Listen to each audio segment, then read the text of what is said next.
Okay, this is Chipicon, and this is the Wednesday night Changing Times, Changing Worlds, or CTCW show, which is there to continue the work of the Changing Times, Changing Worlds conference.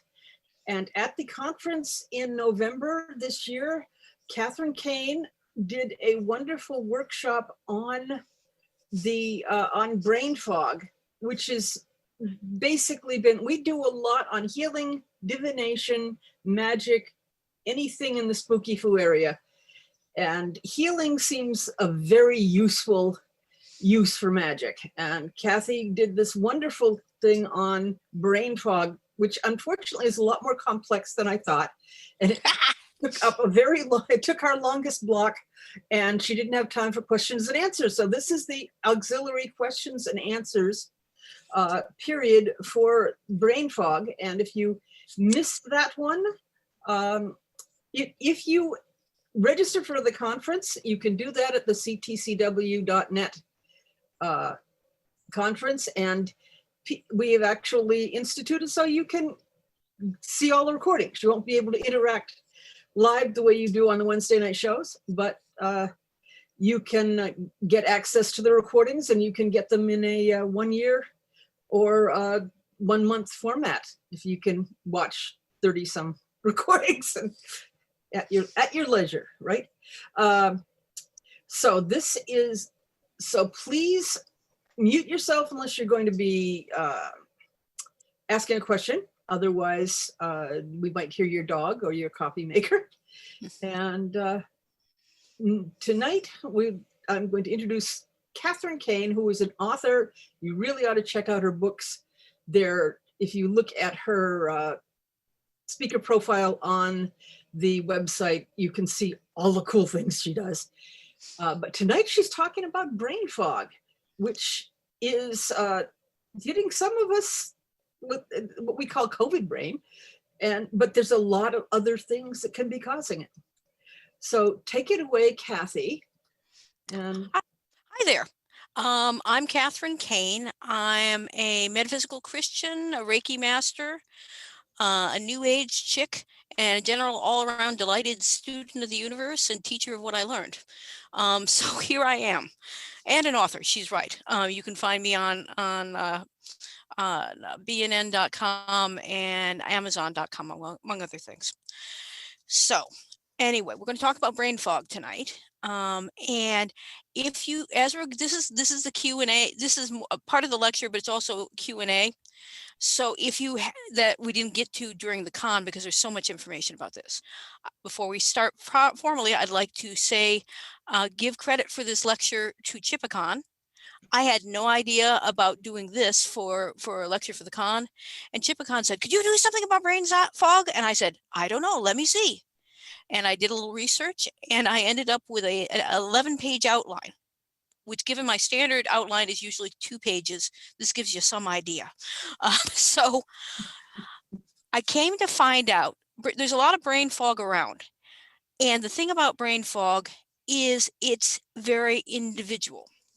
Our friends at Merriam-Webster tell us that brain fog is a usually temporary state of diminished mental capacity marked by inability to concentrate or to think or reason clearly. They make it sound simple, right? Truth is, it comes in a wide variety of types. It has an assortment of causes and symptoms, and it responds to a lot of different approaches. It all depends on what your specific type of brain fog is like. I have a lot of information about brain fog, both practical techniques and suggestions of things that you might want to look up and do more research yourself on, because we can't do it all in less than an hour. I'm hoping to go through as much as I can, but since this is the Q&A session, if you have questions as you go along, the most important part about this is helping you to pick out what most applies to you. Okay. And so if you have a question, feel free to wave your hands and then turn your mic on and ask your question. I'm here to serve. Okay. Not all of this information is going to apply to you because there's a lot of different varieties. That's okay. Everyone's unique. It's not a one-size-fits-all universe. And I'd recommend that you whip out a piece of paper and a pencil and start noting down things that apply to you so you can develop your own unique individual approach to this. All right, ready? Let's start here. First of all, I want to talk about types. There are a lot of different types of brain fog. Brain fog can be situational, cyclical, or constant. And by the way, I'm going to say the words I'm using are words that I have chosen to describe these things. There are not like a lot of standard types of words to describe brain fog. So don't think you can go into the doctor and say, well, Cathy Kane said this word and it's going to make sense to them. Okay. I'm just trying to communicate, and then you got to sort it out as best you can. Situational brain fog. Brain fog is when you do something or you're exposed to something and you have an attack of brain fog and it's one. Okay. And it's not going to happen unless you do the same thing again. So for example, you stay up all night studying for a test and in the morning you can't think straight. That's situational. You stay up all night tending somebody who's sick and in the morning your brain is dead. That's situational. Once you get enough rest, once you get away from the allergens, whatever it is, your brain will go back to normal. That's fine. Some people have cyclical, which it comes and goes. I have allergies, and one of the things I'm allergic to are tree pollens. So in the springtime, when the trees are all going to town and getting all sexy, I may have more problems thinking because there's more pollen in the air. Okay, that's cyclical. That's with me probably for the rest of my life unless I take medications and or until the trees calm down again. So that's what it is. Some people have constant brain fog. It's with them all the time. Okay. So those are types of brain fog. You may find, second thing is you may find whether you have brain fog or not depends on what the time of day it is. Some people are more alert late at night. I'm a night owl myself, so my best thinking is done way in the wee small hours of the morning. Some people are more alert first thing in the morning. I am not a morning lark, so when I wake up, my brain is like foggy and muggy and all that kind of stuff. Know that the time of day may affect how well you're thinking. You may have different experiences with brain fog. It may be your thoughts just kind of slowly grinding to a halt. Or it may be that thing where you just can't think. Or the third variety I've run across are what I call the overwhelm, which is when I'm trying to think about so many things at once, I can't think about anything. It's just like, it's like hyper caffeinated non-thinking. So be aware that your experience may affect things as well. You may have a different source of fog. Some fogs are due to external influences, things that are done to you. So allergens, or people putting demands on you. Some things are internal, which are things you do to yourself, like eating or drinking things you're allergic to, or piling too many things on your to-do list. Some things, different types of brain fog, the causes can be physical, okay, like an allergen, an illness, a disease, or they can be metaphysical. You can have brain fog if you're trying to channel too much energy, or if you're overwhelmed. Okay. And finally, and most important, I've just listed a bunch of types of causes of brain fog. You can have a combo. You can have more than one of these causes. So you can be somebody like me who's got chronic fatigue syndrome and also allergies. So I've got two different sources of brain fog right there, and trying to sort that out can be difficult unless you realize and are aware of the different things that cause your brain to go foggy. There's an old vaudeville joke that says, "Doctor, doctor, it hurts when I do this." And the doctor goes, "Well, don't do that no more." Some of your causes of brain fog are like that. If you don't drink to excess, and what excess is varies per person.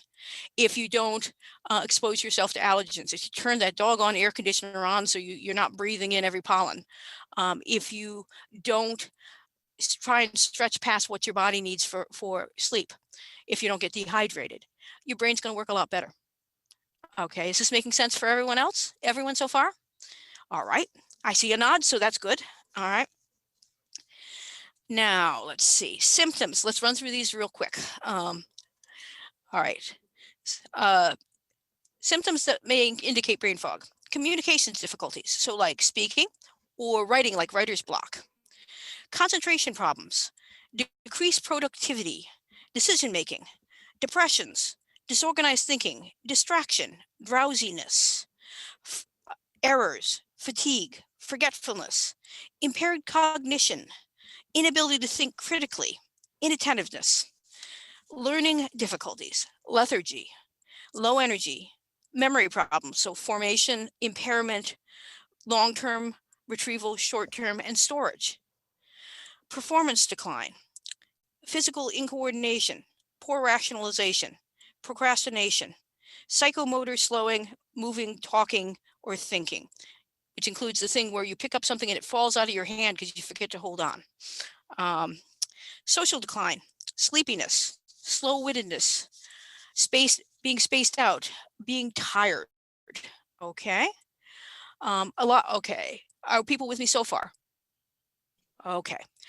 Possible causes: chronic stress, um, lack of sleep, hormone, and lack varies from person to person. The standard is 8 to 9 hours, but your need may vary. They find that older people sometimes need less sleep than the young bucks. Hormonal changes, pregnancy, which has progesterone and estrogen increase, which can affect memory and cause short-term cognitive impairment; and menopause can do an estrogen drop, which can cause forgetfulness, poor concentration, and cloudy thinking.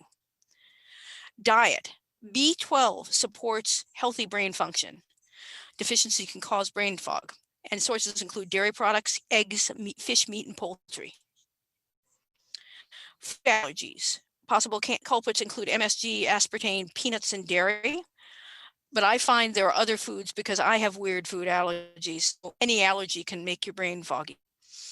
Toxins such as alcohol and recreational drugs. This doesn't mean I disapprove of these things. It does mean that sometimes they're going to mess with your head.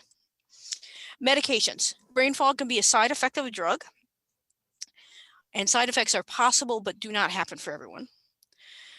They also can be, if you have, your drug has indicated a possible side effect of brain fog, you should talk to your doctor and see, can you lower the dosage? Can you change the time of the dosage? Is there another medication that may work better without messing with your head? And brain fog also often happens after chemo treatments, what they call chemo brain.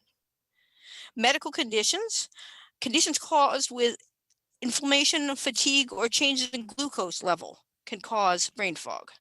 So chronic fatigue syndrome, my favorite, fibromyalgia, anemia, depression, diabetes, Sjogren's syndrome, which is an immune system disorder which identified by dry eyes, dry mouth, which also often accompanies other immune system disorders, such as lupus and rheumatoid arthritis, migraine, Alzheimer's, hypothyroidism, autoimmune disease like lupus, arthritis, and multiple sclerosis, allergies, dehydration, and also metaphysical energy can affect your brain fog.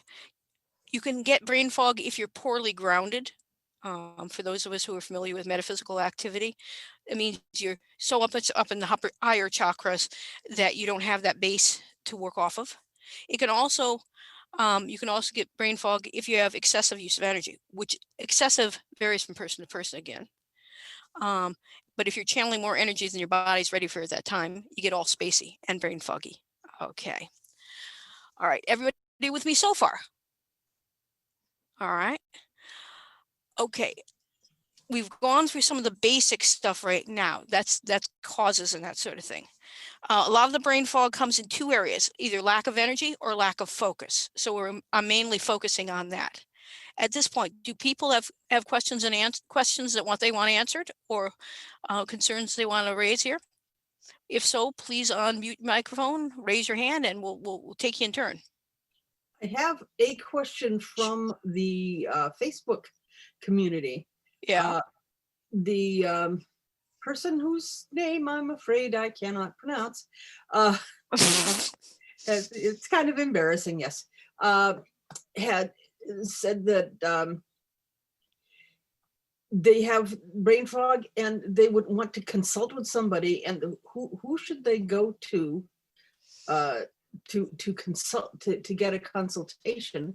And I put up the very basic that you have given people permission to call you and contact you on Facebook. Sure. But is other than going to your doctor to say, it could be medication, could be whatever. See what is your doctor somebody you would go to? Or I would say that a doctor, for a lot of these reasons for brain fog, doctor is a good choice, as long as you've got a doctor who actually listens to you. Okay, which is always an iffy. There have been doctors I have dropped because of that. Basically, yeah, you want to. Part of this course, this lecture is about trying to identify what your causes are. If you can narrow it down a little bit, it's going to make it easier to interact with your doctor and get an idea of what you need help with. For example, if you think it's the medications, your doctor is the perfect person to ask about, doctor or pharmacist. Doctor, because he's going to have to write the prescription anyway, but the pharmacist may also have some ideas. If you've got, if on some of the, let me read what yeah, I don't even know what they wrote. I have brain fog, fatigue, depression, anxiety, no focus, concentration problems since teenage. Can anyone help this? I need a good consultant. So, well, that though a lot, what is listed there, a lot of those things go together. Basically, low focus and brain fog go together. Depression and brain fog go together. Like I said, I talked to a doctor. I talked to that particular person. Might want to talk to a psychiatrist or a psychologist if they've got one, or some kind of a counselor. Because some of the other aspects that may be causing the brain fog that they listed might need psychiatric interaction, and that's not. No offense to that. That's not saying causing any shame or fame about that, but sometimes psychiatric problems benefit from psychiatric meds. Yeah, I just wanted to cover what I wanted to look through see if there were questions left in the list. So, okay. And I've got someone here in the chat saying cognitive therapist, maybe. Cognitive therapist is one choice. It's also worth noting that some forms of depression and brain fog are appropriate. They're appropriate reactions to a situation. People talk about depression being bad. Sometimes depression is a sane response to what's happening in your life. It's temporary. It's temporary, and the less than functional response would be not to be depressed. If you're homeless, living in the street, and your dog just died, depression's appropriate. Is it functional? Not necessarily, but it is appropriate, and it's worth noting that that's something to keep in mind. It's also some people have brain fog and depression because of metaphysical causes. And at that point, they may need to work with someone energetically. Like a shaman. Yeah, like a shaman. If you've got, if you need soul retrieval, for example, if you've been through a lot of trauma and you've had your soul shattered into fragments, soul retrieval performances might bring things together so you'd be better able to cope and raise your level back up again, if that's making sense. Is that helpful?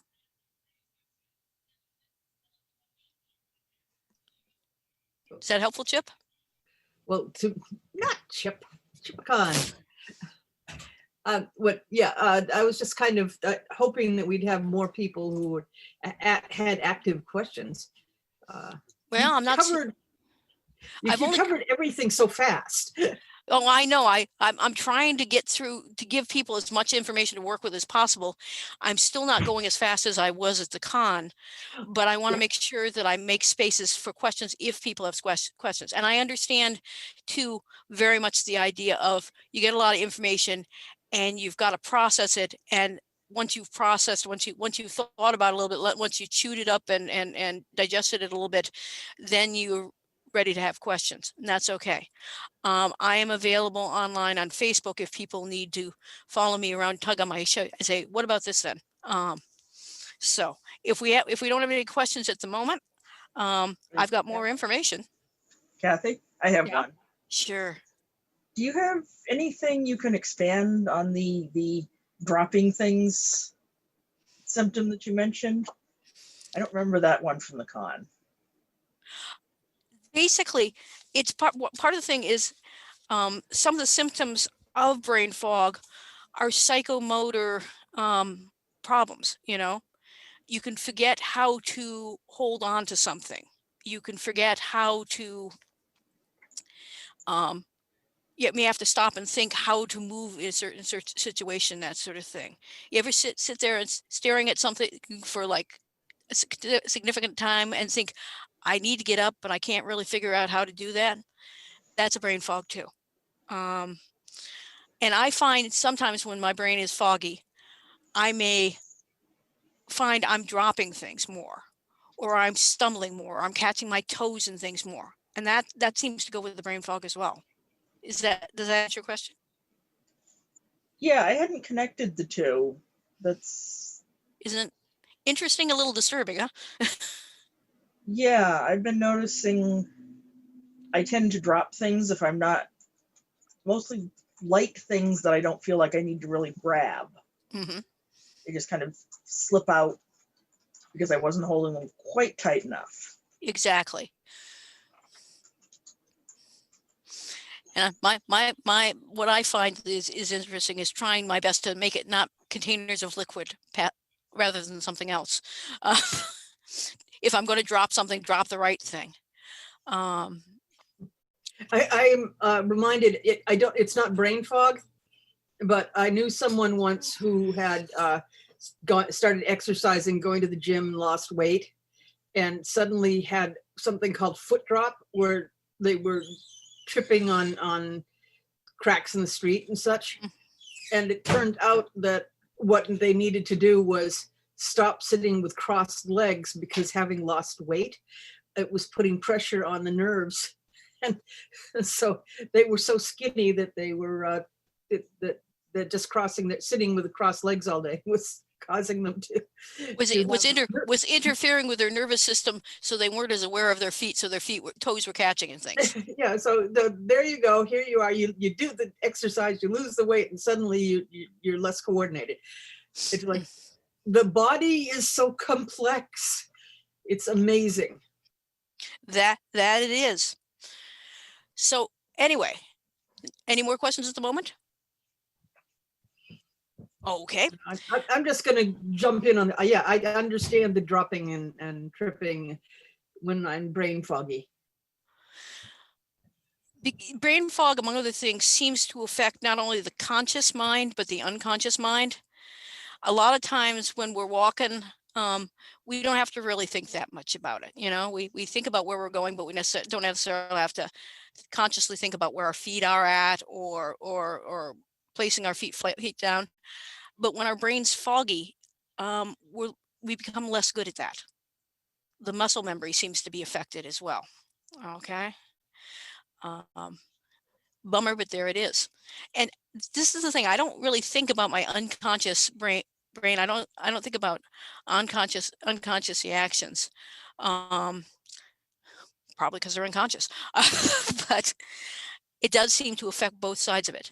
I'm seeing here, Henry's saying, I do wonder if this is like miasma, which I don't understand anyway. I'm not sure. I've heard that word, but I'm not sure what that one means, which is good. You've stumped me. I'll have to go up and look it up at what it means smell. In the humoral theory, the Greeks and the medieval people who followed them thought that you got sick from things that were rotting and you would smell them, and therefore disease comes from what you're smelling. Hence the plague doctors with the long pointy things that they kept flowers in and such. The idea of miasma is basically, if it's stinky, it will make you sick. Okay. Well, I've learned something new. The day has not been wasted. Okay. Anyway, I think what's important to know is everybody, this is not a one size fits all universe. Everybody has their own unique and personal types of brain fog. You may have one cause, you may have an assortment of causes. And it's good to know, become more aware of what's triggering your brain fogs. So as the doctor in vaudeville says, you can not do that no more if you can, or at least manage it. Oh, okay. Henry says that he's seen dropping things mentioned as a trait of autism, and if this is also linked to being overwhelmed, that makes much more sense. It's always like objects for him. That would make sense. Basically, overwhelm is just one of the types of possible causes of brain fog, but yeah, that could take you there. All right, so I'm going to recommend that what would be a good idea to do if you find you're having brain fog and you want to manage it or get rid of it. I'd recommend that you start making some kind of a list. Yeah, that's was my first response, make a list of everything. You want to, I get a little notebook that you can easily spot, maybe bright colors, and carry it around with you so that you can note your types, whether situational, cyclical, constant, your triggers, your good and bad times a day, your experience, whether it's the overwhelm, the grind to a stop or can't think, internal versus external, physical versus metaphysical, your health or side conditions, your medications, and what helps to manage that, adjust that, get rid of that. Okay. Do you have more than one or more causes? Do you have, if you collect things like time of day, what happened just before, and possible triggers, I'll let you know what your triggers are so you can avoid them or manage them, and give you a concrete list of what to do to help yourself. And once you got this information, you want to share it with your family and your friends so that they can remind you. I think of these as like the auxiliary brains. They can remind you what you need to do to take care of yourself. Sometimes when I can't think straight, my husband has to remind me, have you drunk water? Have you taken your medications? And I say, oh, yes, that's right. I know what to do. I don't always do it. All right. A lot of brain fog comes in areas, lack of energy and lack of focus. And I'm going to talk about what I call cures and treatments and coping. Cures are, you do this once and you fix the problem unless you do the same thing that triggered it again. Okay. Treatments are ongoing activity to clear the fog, and coping are things you can do to help you cope with the fog you can't cure or treat. All right. Cure. You listen to your body. Okay. First of all, you want to know the cues your body is sending you when you're having problems. So think about something good and where do you feel that in your body? Then think about something that makes you feel bad and where do you feel that in body? And the things that make you, the way your body feels when you feel bad are, among other things, messages your body will send you when you're getting into trouble. So I always feel things in my neck, my lower back, my sinuses. And when I start to feel pain and discomfort there, it's a cue to me that I need to stop and take care of myself, stop what I'm doing, take a break, drink some water, take a stretch, or do what I need to do to manage my brain fog. You need to give your body what it needs. You need to catch the stress before your brain fogs up. If you can catch it before you're totally fogged, you're going to be in much better shape. It's going to be easier to manage. You want to build healthy habits. You want to ground out your energy to make sure that you're not getting all spacey because there's too much energy flowing through you. Meditation's good for taking care of this. energy work like Reiki. Simplifying your life. If you got the overwhelm type of energy of brain fog cause, simplifying your life can help to clear that overwhelm. Basically, you're less likely to have that overwhelm if you're not having to juggle so many plates at the same time. Changing times, changing worlds. In chat says, remember to eat. I say, remember to drink, because I am a sipper of water and I frequently get dehydrated, and getting dehydrated is one of the ways you really get brain fog. Okay. Going on to treatments, basic self-care. Start with stop. If you're starting getting those negative negative messages, tend the system. Do you need to drink water, eat, pee, move, sleep, medicate? These are the questions that you need to have on automatic, so that if you're starting to spiral down into brain fog, you can stop that spiral. That's the first step, and that because those are the easiest. But a lot of times those are what we miss, and those are what send us there. Things you can do: stretch, ice, breathe, do a relaxation technique, do a meditation technique, and let go of the past and the future and just be here in the present for a moment, because that'll help with the overwhelm, and that will help with the things that are trashing you. Take a deep breath and breathe out stress. And exercise breaks can be good too. And I know I hate exercise. I'm really not much of an exercise, but everybody's got some kind of an exercise that'll work for them. Basically, exercising is a great way. Finding the exercise you can do, even if it's just jogging in place, belly dancing, dancing wildly around, dancing as if nobody is watching.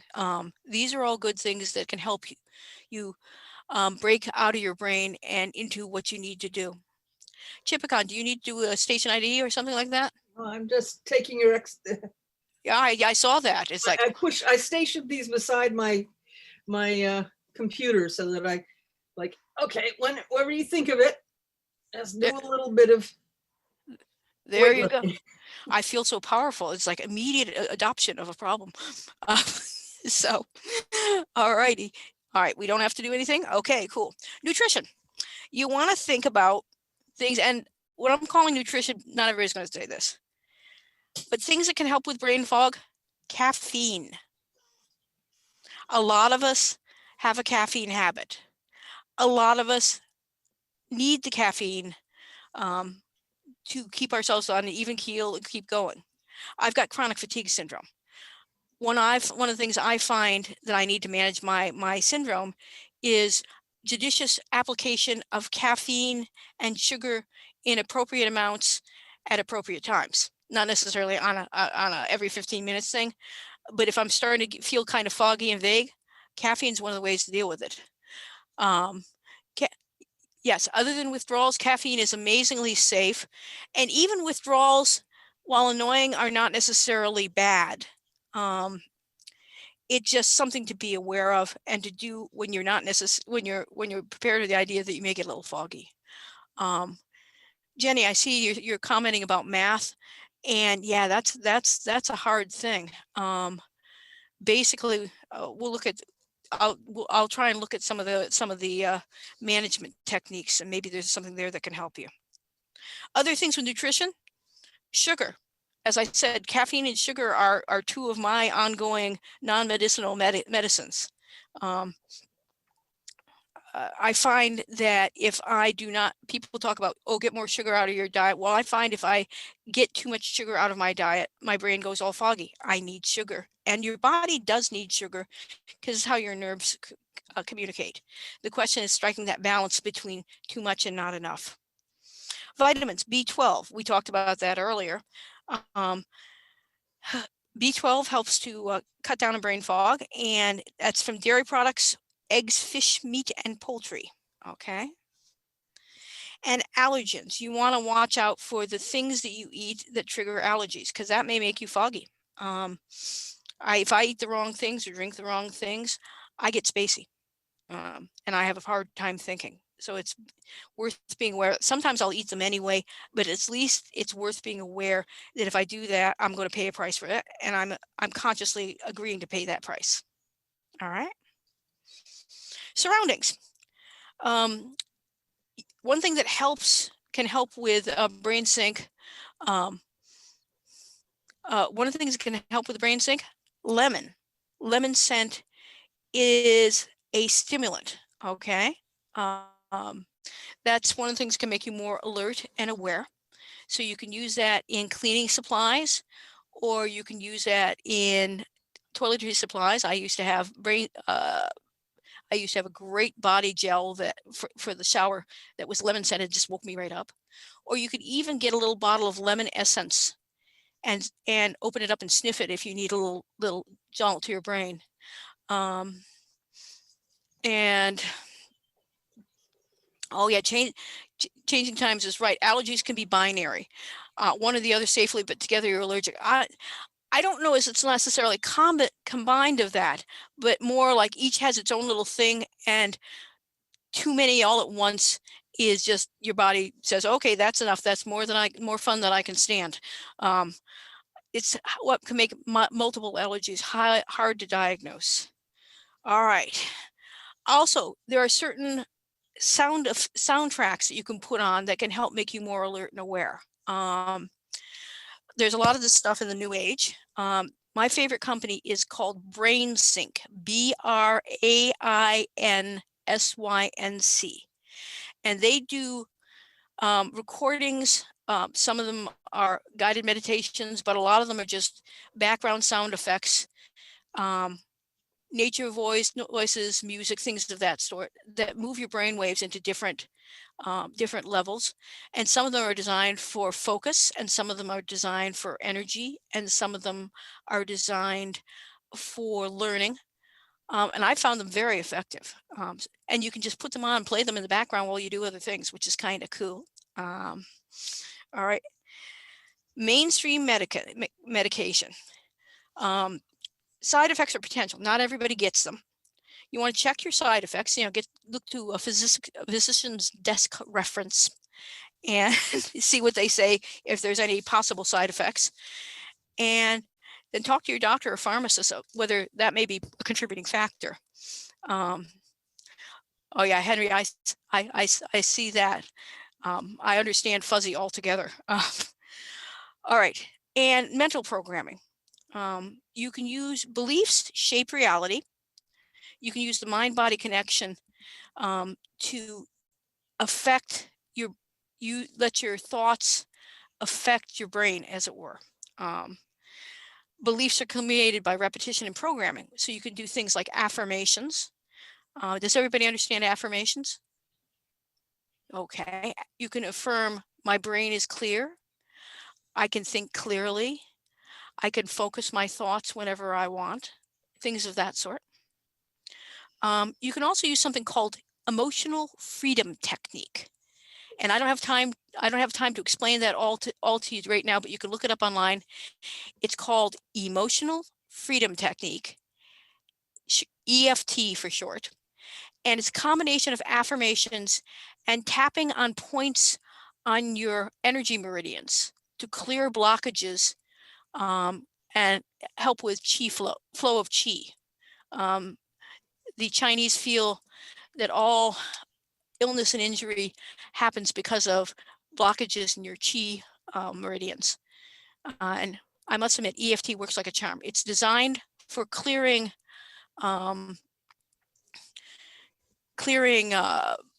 post-traumatic stress disorder, but I find it's also great for phasing out dysfunctional beliefs that I don't want to have and replacing them with good beliefs or with beliefs that will help me. So, and you can look that up online, just look for EFT. And the technique is simple to learn, simple and quick to do, and it's really efficient, okay? Taking a look over. Mozart, I'm not sure if Mozart helps. I've heard some good things about Mozart, but I'm not sure if it helps specifically with brain fog. It's worth trying though, especially if you're going to the library. Doesn't even cost you anything. That's a beautiful thing. Henry says Mozart's too complex for him. Long.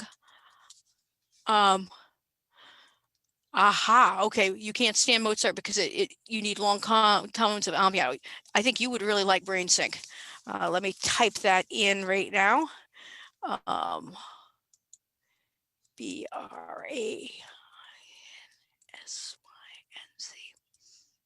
Okay, that's the company with the great things, and they have, among other things, they have free samples. Sign up for their newsletter and the e-newsletter, and they'll send you several free recordings, and you can also listen to a little snitches and snatches of their recordings before you buy them. I just ran amok. They had a sale over the weekend, and I bought their MP3s were like $5 a piece, and I bought a mess of them. So this gives you some idea. All right, going onwards. Alternative health, crystals. For those of you who are into this kind of thing, there's a whole mess of crystals that help with brain fog, but I'm just going to list a few of them, okay? For grounding, smoky quartz is good for grounding, transforming negative energy. It's practical and organized. To energize, clear quartz. It's programmable. It cleanses. It's a memory enhancement, clarity, clear thought and purpose, overcome confusion, and good for your nervous system.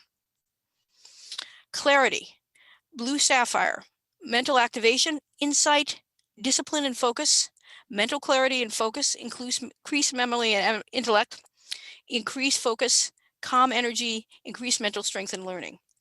Now, most of the other crystals I'm listing here are easily available and dead cheap. Blue sapphire is not, but it's such an excellent, it's so excellent for what we're talking about. I thought I'd list it anyway. For focus, fluorite, mental enhancement, clarity, improving decision-making, and works at multiple levels. And for mental function, we got two, sodalite, which is strengthen your intellect, eliminate confusion, increase insight and mental function. And amethyst, which is good for mental healing, clarity and focus, increase memory and intellect, increase calm energy, increase mental strength and ability to learn. Okay, so what do you do with crystals? Well, you can wear them, you can keep them in your pocket, you can leave them around the room where their energy will overlap onto you. You can, some of them are soluble, but if they're non-soluble, you could put them in water and then take them out of the water and drink the water. So you've charged the water with the energy of the crystal. But those crystals can be helpful to you right there. Okay, going onwards. Meditation. Meditation can be very helpful with clearing your brain, especially the breathing. Yeah, Jenny says, yeah, do be careful with crystals and water. Some crystals are water soluble, some are not. The ones that are not, they're great for making crystal solutions. All right. Meditation can be good for brain fog. You can breathe, especially breathing meditations. You can breathe out the fog and breathe in the clarity.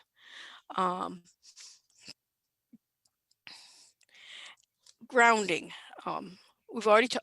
I've talked briefly about grounding. Acupressure. There's a whole bunch of acupressure points that are good for clearing brain fog. I'm only going to do one of them here. This one's called facial beauty. So I'm going to take off my glasses because it's on my face. So this clears the mind, relieves self-doubt, spiritual stagnation, and opens the windows of the sky points. So you're going to take your index fingers. We're going to press with the patty paw of our finger. Okay, not the tip, because with the tip you might cut into your face with your nail. So your patty paw. I'm going to show you where they should be located, and then you feel around. And if they need to be pressed, you go, oh, there it is. Okay. You're going to take your index fingers. You'll place them underneath your cheekbones, underneath your pupils of your eye. You take your middle fingers and place them right next to the index fingers. You're going to press in hard enough that it's an ooch, but not an ow. and your left up. This one you lift up, so you look like a bunny. And now you will breathe deeply into your stomach for 1 minute. For me, that's 16 breaths. Your mileage may vary. And as you do this, you may notice that the colors start getting brighter and your head starts to feel a little clearer.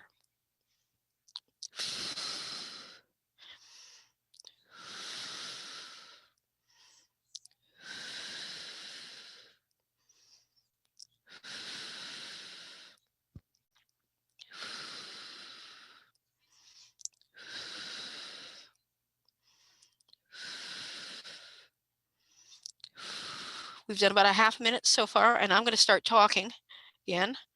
All right. This comes from a book called Acupressure Potent Points by Michael Reed Gach, G-A-C-H, which is a Klingon name if I ever heard one. All right, you can let go of that. Okie dokie.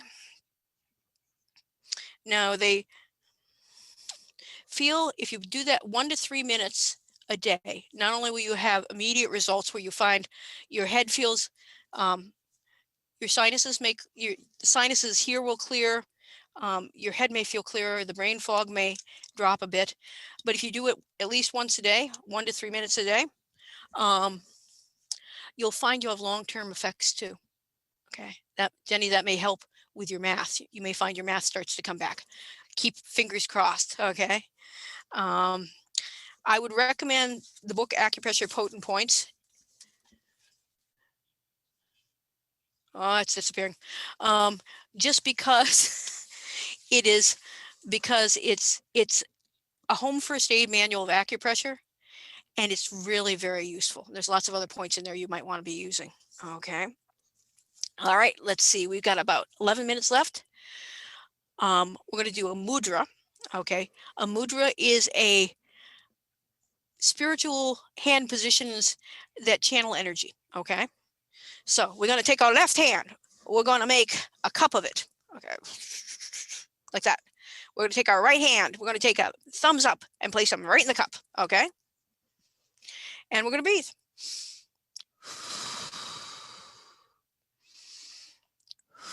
And this one builds energy. And one of the things we have with brain fog is not having enough energy. And it's easy, and you can do it for a minute or two here or there. This is one of the things I like. I like energy working techniques that don't take long to do and aren't hard. Okay.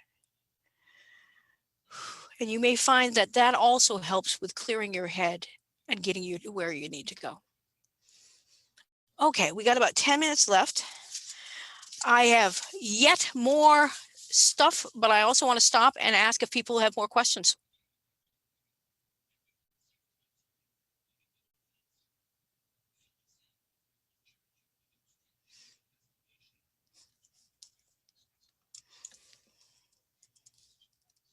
I'm going to type down the name of the book.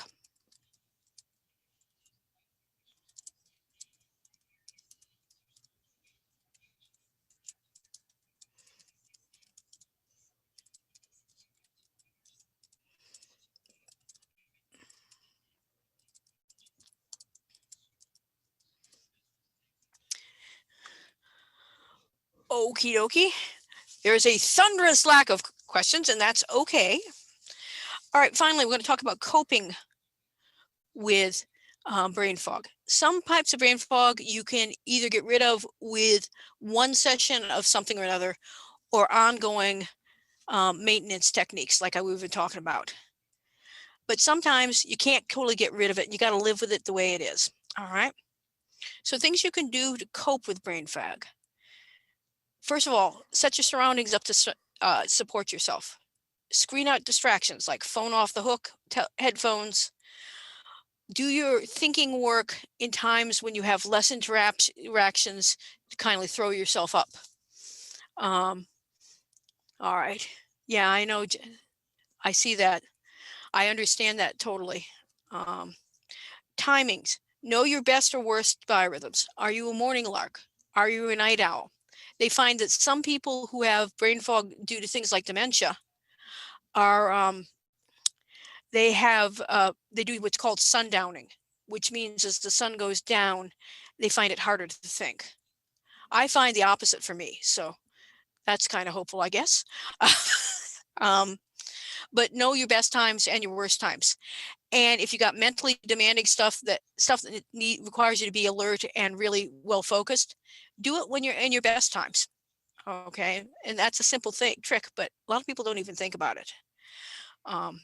Write it down, write things down, have a list in front of you to refer to. The art of writing makes you far more likely to remember something, because you're tapping at that point into both your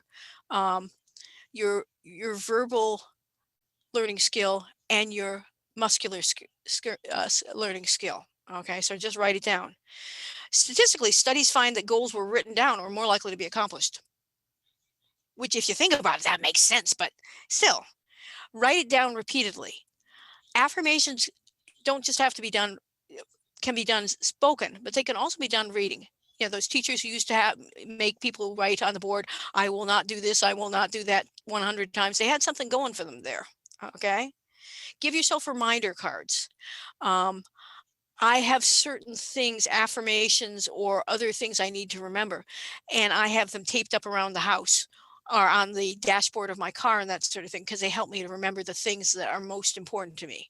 I have a card right here sitting next to me to the left of me on the desk that says pray for trolls, which is useful when I'm online.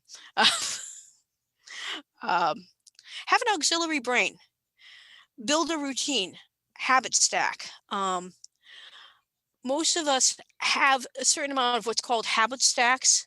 You get up, you go to the bathroom, and then you brush your teeth. You know, you do that first. One thing is a cue for another. If you build small habit stacks, you will remember to do things better. So, for example, small things that you can do in 5 or 10 minutes, make each one the cue for doing the next one. Do them in order. If you do that way for 30 days, you'll find you start doing that automatically. Okay. Repetition is also very helpful.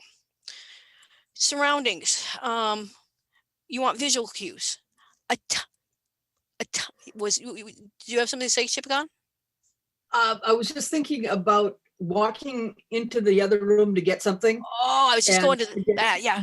Because of the liminal space, you go through a doorway and you forget things. I have a tendency to, my coping mechanism is to speak out loud over and over what it is I'm going for. And then that's that I can listen with my ears and say, what did I just say? And I can hear it. And then I may have forgotten it, but then I will have told myself. So and I've got a different technique for that whatsoever. This is a muscle memory one. Uh-huh. If I walk into another room and I can't remember why I've gone there, I walk backwards. And I find if I walk backwards, sooner or later, all of a sudden the thought will pop into my head and I'll remember why I was going there. It's kind of like I'm walking along and I drop the memory. And if I walk backwards, I get to the point where I dropped it and I pick it back up again. Yeah. And that sounds dumb as the daisies, but it works. I don't sound too bright as I'm walking along saying, let's get scissors, the scissors, the scissors, the scissors. Well, yeah, you to each their own. To heck with them if they can't take a joke. But whatever works for you works for you. Okay, Jenny, I see you do your best work at night. I do too. I find after the world has gone to sleep, it's like the energy is all clear and I can focus better, which is really kind of peculiar to say, but there it is. All right.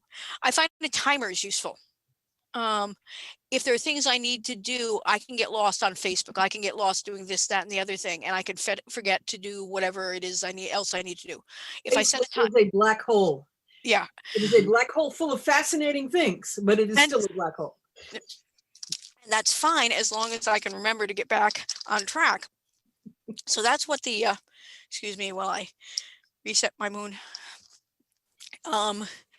Basically, that's what the timer is for. The timer is for, okay, remember you have to go down and get the laundry. Remember you've got this other tasks to do. Remember you need to take another drink of water because you're going to get dehydrated and not even notice unless you have a reminder.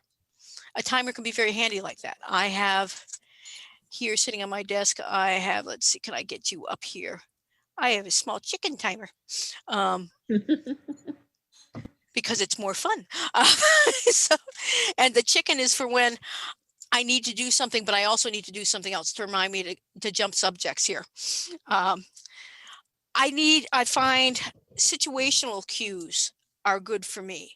Not only signs, but things that help me to remember me to move to the next activity. That sort of thing. I've got the TV, even when my husband's not home, I'll have the TV on in the other room because I'll hear when the channel, when the commercial comes on, or I'll hear when the show changes, and that's like, oh yes, it's been a half an hour or an hour. I need to go down and turn over the laundry and all that kind of good stuff. Situational cues are wonderful. Muscle memory, besides walking backwards, repeat actions over and over again to put them on automatic. A place for everything and everything in its place is also a handy dandy thing because it cuts down on the overwhelm and you can remember what you need to do. Simplifying, you can eliminate the overwhelm by just simplifying your things. Make sure you know what your goals really are as opposed to what people tell you they are or do you think they are. Write them down. Try and prioritize. Limit your what goals you're working on at the time. I say I'm right at the moment I'm saying 3, but 3 is a totally random number. It could be 5, it could be 2, it could be 1. But make sure that you know what's at the top of the thing. And now you remember, how do you eat an elephant? You eat it one bite at a time. So you do things in steps. And now saying prioritize and limiting your goal. It's also important to remember to put the rocks in the bucket, the big rocks first. There's an old exercise where they say, how many rocks can I get in this bucket?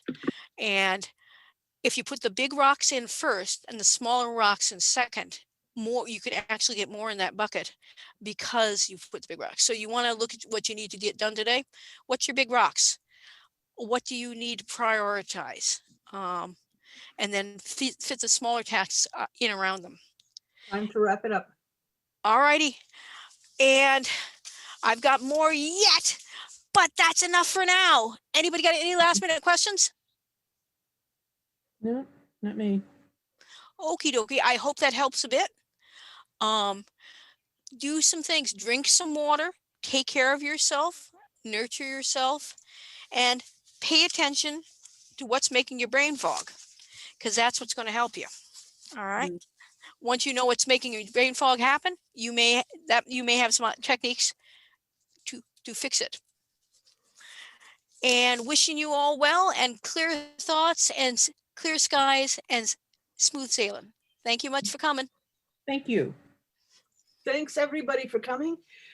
Do check out all of the other classes in the CTCW YouTube channel, and don't forget, if you joined if you registered for Changing Rules Conference, go and look at the many classes that you may not have seen all of them, because they're fun. And I taught another class at this one on regaining your center in challenging times. If you like this, you might like that. Who can say? Yep. Anyway, thank you, Cathy. Thanks to the guests, and we'll see everybody again next week. Okay. Thank you. Radio. Bye-bye. Bye-bye.